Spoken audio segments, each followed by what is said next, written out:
Hello everyone, welcome to Chau and Khue podcast.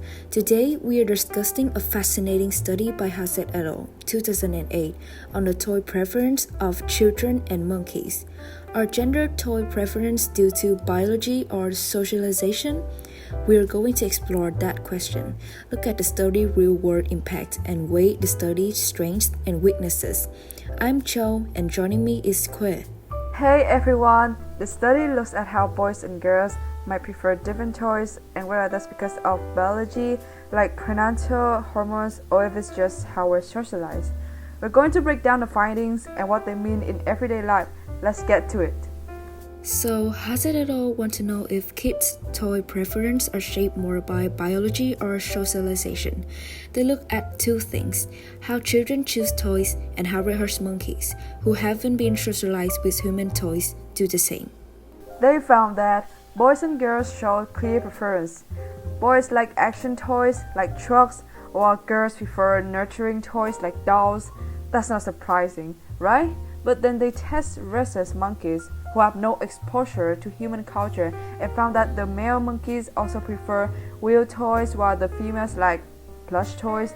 This suggests biology like hormones might play a big role. Well, if biological factors are involved, this challenges the way we think about gender roles. Should we push gender toys on kids, or should we give them the freedom to explore whatever toy they like? It could change the way we approach toy marketing or even parenting strategies. The study has some real strengths. First is ethical guidelines were followed when caring for the monkeys. They had food, water, and were treated well, which is essential when working with animals. Plus, the researchers used an operationalized checklist to measure behaviors consistently, increasing the reliability of the result. Right, and using videos cameras was another strength. The monkeys were used to them, so there were no weird reactions from the monkeys that could mess up data. And they also made sure to use quantitative data, which made the result clear and objective.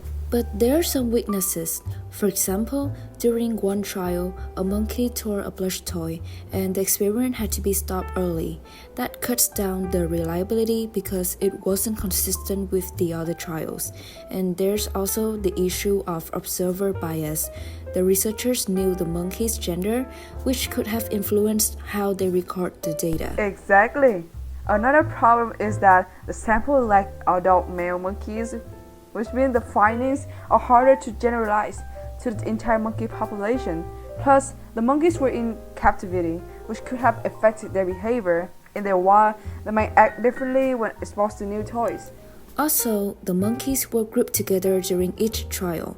This could mean that if one monkey claimed a toy, the others might have had to settle for something else, regardless of their preference.